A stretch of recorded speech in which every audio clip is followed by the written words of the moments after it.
Assalamualaikum warahmatullahi wabarakatuh. Kami dari kelompok 5 ingin membahas tentang pencemaran udara non-point source di kawasan Malioboro, Yogyakarta.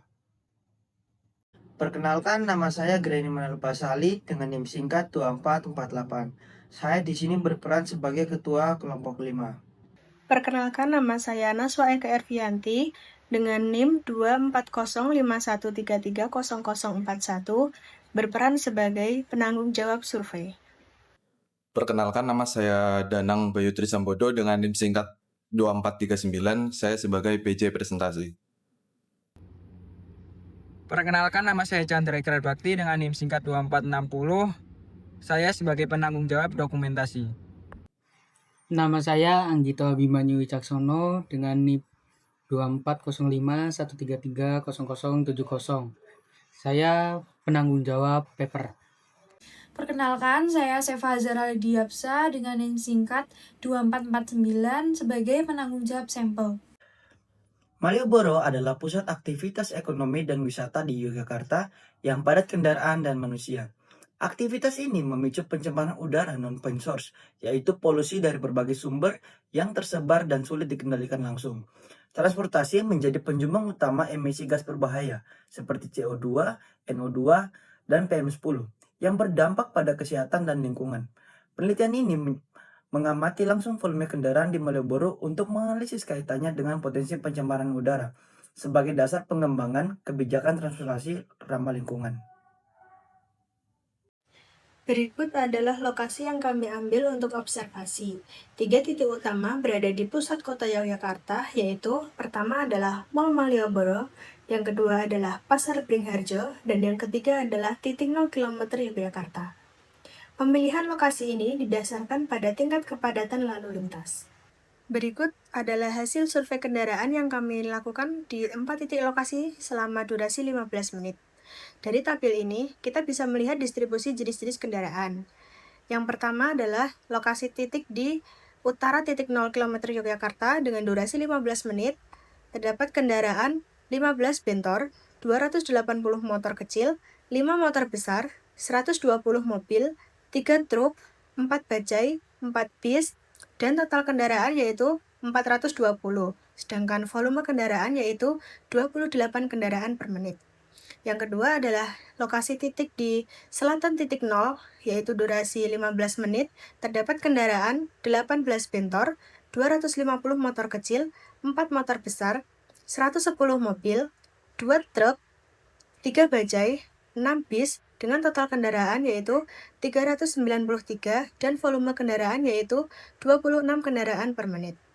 Kemudian di lokasi titik timur titik 0, yaitu dengan durasi 15 menit, terdapat kendaraan 22 bentor, 230 motor kecil, 3 motor besar, 90 mobil, 2 truk, 2 bajai, dan 5 bis, dengan total kendaraan yaitu 354 dan volume kendaraan yaitu 24 kendaraan per menit. Kemudian lokasi terakhir yaitu di barat titik 0 km Yogyakarta, yaitu dengan durasi 15 menit terdapat 10 bentor, 260 motor kecil, 4 motor besar, 100 mobil, 2 truk, 3 bajai, 7 bis dengan total kendaraan 386 kendaraan. Dengan volume kendaraan yaitu 26 kendaraan per menit. Dari observasi yang kami dapatkan, polusi udara mengandung berbagai jenis zat berbahaya seperti karbon dioksida, karbon monoksida, nitrogen dioksida, sulfur dioksida, hidrokarbon, dan partikulat halus. Zat-zat ini sebagian besar berasal dari pembakaran kendaraan dan aktivitas industri.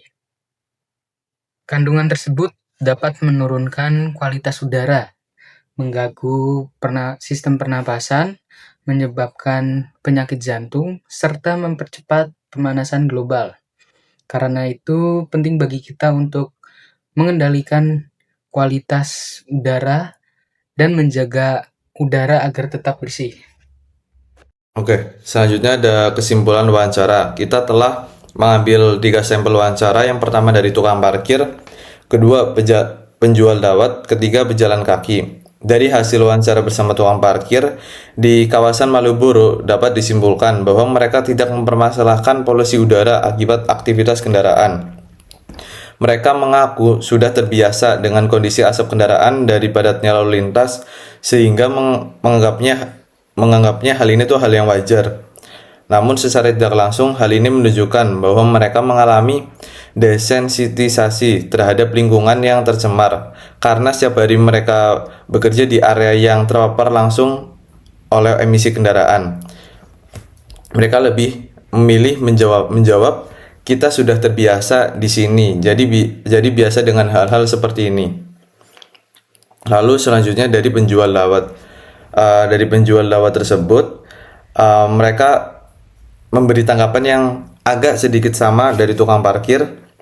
Mereka lebih memilih jawaban yang aman dan tidak mengeluhkan kondisi udara di sekitar tempat perdagangannya karena mungkin aktivitas mereka mencari uang yang di kawasan Malioboro, jadi mereka agak takut untuk mengungkapkan hal yang sebenarnya itu fakta untuk diungkapkan. Hal ini mengindikasi bahwa sebagian besar pedagang di kawasan tersebut cenderung menghindari pernyataan negatif tentang kondisi Malioboro, kemungkinan karena adanya pengawasan dari pihak tertentu atau kekhawatiran menimbulkan kesan buruk terhadap kawasan wisata tersebut. Selanjutnya dari pejalan kaki. Dari pejalan kaki tersebut berbeda dengan dua responden sebelumnya. Pejalan kaki justru menyampaikan keluh kesah secara terbuka mengenai kondisi udara yang penuh asap kendaraan. Mereka merasa terganggu terutama karena jarak trotoar yang sangat dekat dengan Jalan Raya Malioboro membuat paparan asap semakin intens. Salah satu pejalan kaki yang membawa bayi bahkan menyatakan rasa was-was terhadap kesehatan anaknya. Mereka juga menyarankan agar jalur kendaraan di Malioboro dialokasikan ke jalan yang lain agar kawasan Malioboro itu lebih bebas asap dan lebih nyaman untuk pejalan kaki buat menikmati Malioboro. Apa yang bisa dilakukan pemerintah? Yang pertama, buat aturan zona rendah emisi, batasi kendaraan bermotor di Malioboro, utamakan kendaraan listrik, sepeda, dan transportasi umum. Yang kedua, perbanyak transportasi umum yang bersih, seperti bus listrik, becak kayu, dan jalur sepeda agar orang tidak perlu naik motor ataupun mobil pribadi. Yang ketiga, pasang alat pemantau kualitas udara supaya masyarakat tahu kapan udara sedang buruk dan bisa lebih waspada. Yang keempat, tambah taman dan pohon di sekitar Malioboro supaya bisa menyerap polusi dan bikin udara lebih segar. Yang kelima, sosialisasi dan edukasi ke masyarakat tentang bahaya polusi dan cara hidup yang lebih ramah lingkungan. Kemudian, apa yang bisa dilakukan oleh masyarakat? Yang pertama adalah kurangi naik kendaraan pribadi, gunakan transportasi umum, jalan kaki, atau naik sepeda saat ke Malioboro. Yang kedua adalah jangan membakar sampah sembarangan, karena asapnya bisa menambah polusi dan berbahaya untuk kesehatan kita semua. Yang ketiga adalah ikut kegiatan lingkungan, seperti bersih-bersih, menanam pohon, atau kampanye udara bersih. Yang keempat, laporkan jika ada sumber polusi. Misalnya, kendaraan yang mengeluarkan asap tebal atau pembakaran sampah di tempat umum. Yang kelima, biasakan hidup sehat dan peduli lingkungan, mulai dari hal kecil seperti hemat energi, memakai masker saat udara buruk, dan menjaga kebersihan. Kesimpulan dari hasil survei kali ini adalah aktivitas kendaraan di Malioboro terbukti menjadi penyebab utama pencemaran udara. Emisi seperti CO, CO2, NO, NO2, SO2, HC, dan PM10 berdampak buruk bagi kesehatan dan lingkungan. Polusi makin parah karena tata ruang yang sempit yang menghambat sirkulasi udara. Masyarakat mulai terbiasa dengan polusi meski dampaknya berbahaya. Untuk mengatasinya, perlu kerjasama antara pemerintah dan warga, menerapkan zona emisi rendah, memperbanyak transportasi ramah lingkungan, dan meningkatkan kesadaran ekologis. Sekian dari kelompok kami. Wassalamualaikum warahmatullahi wabarakatuh.